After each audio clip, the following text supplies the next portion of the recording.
masih bersama kami di Berita Padang. Bagi Anda yang baru saja bergabung, kami hadirkan kembali 3 berita utama pada pagi hari ini.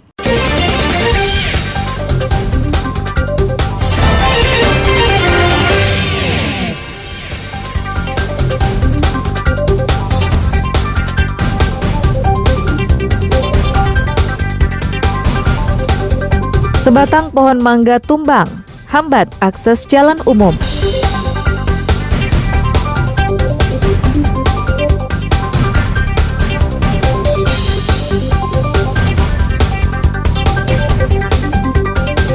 Jaksa hadirkan saksi via Zoom meeting pada kasus korupsi pengadaan bibit hewan ternak.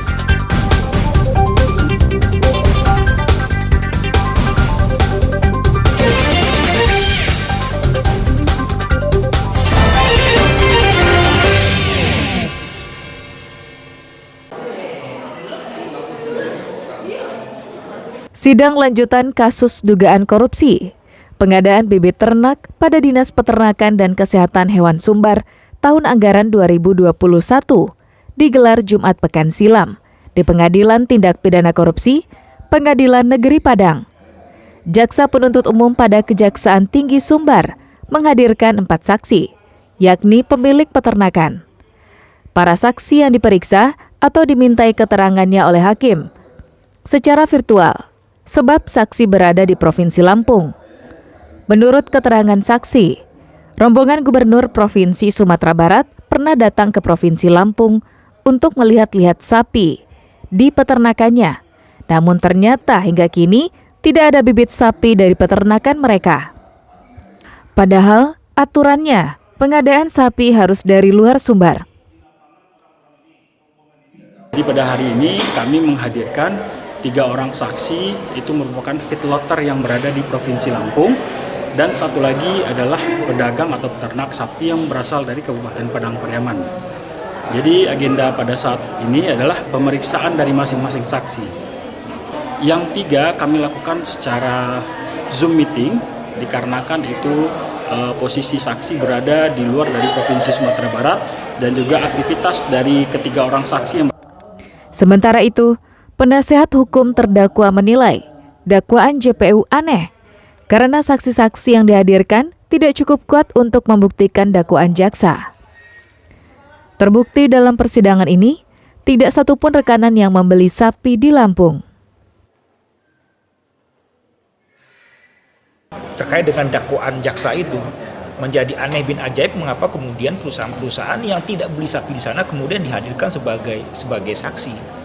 Nah, jadi apalagi tadi itu terbukti bahwa salah satu perusahaan PT Andini di Lampung itu memberikan harga bosnya, pimpinannya kepada dinas.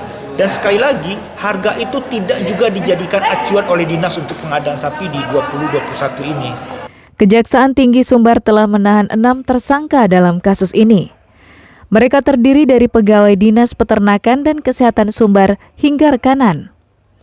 Penyidik Kejari Sumbar menilai kasus pengadaan sapi ini memang telah melanggar ketentuan, karena sapi yang mereka beli bukan sapi dari luar provinsi, tapi sapi lokal.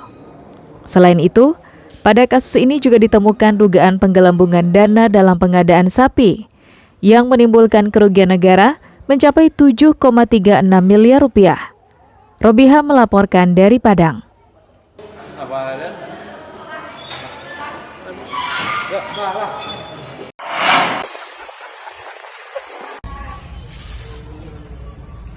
Sejumlah polisi anggota tim Klewang Satreskrim Polresta Padang menangkap seorang tersangka pencurian sepeda motor di kawasan Pasaraya, pusat Kota Padang pada Sabtu petang pekan lalu. Saat ditangkap, Ediwan melawan dan berupaya kabur. Namun niat-niat tak berlangsung mulus karena polisi menembak kakinya. Selain menangkap pelaku, petugas juga menyita barang bukti sebuah sepeda motor curian yang telah dijual di pesisir selatan. Menurut Kanit Reskrim Polresta Padang, Ibdah Adrian Afandi, pelaku sudah menjadi target operasi polisi karena melakukan pencurian sepeda motor di kawasan Lubuk Begalung pada bulan Juli yang lalu. Pelaku merupakan spesialis pencurian sepeda motor dan kupak rumah warga. Jadi untuk tindak pidana pencurian sepeda motor, setelah kita menerima laporan itu kurang lebih bulan Juli kemarin yang TKP-nya di daerah Lubek, untuk tim bersama-sama melaksanakan penyelidikan dan untuk mencari keberadaan tersangka. Dan kemarin kita berhasil mengamankan tersangka di daerah Pasar Raya. Pelaku terancam dijerat dengan pasal 363 KUHP tentang pencurian dengan ancaman hukuman di atas 5 tahun penjara. Alfi melaporkan dari Padang.